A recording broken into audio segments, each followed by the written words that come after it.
Got a 2005 Isuzu NQR.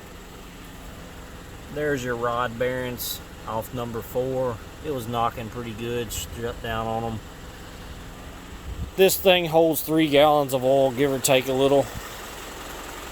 It had to get below 1.5 gallons to do this. It does it every time. This is the 3rd engine for this truck within a year and a half because of the driver running it low on oil.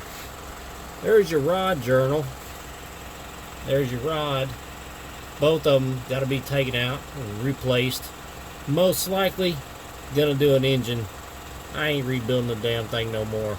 Check your oil, folks.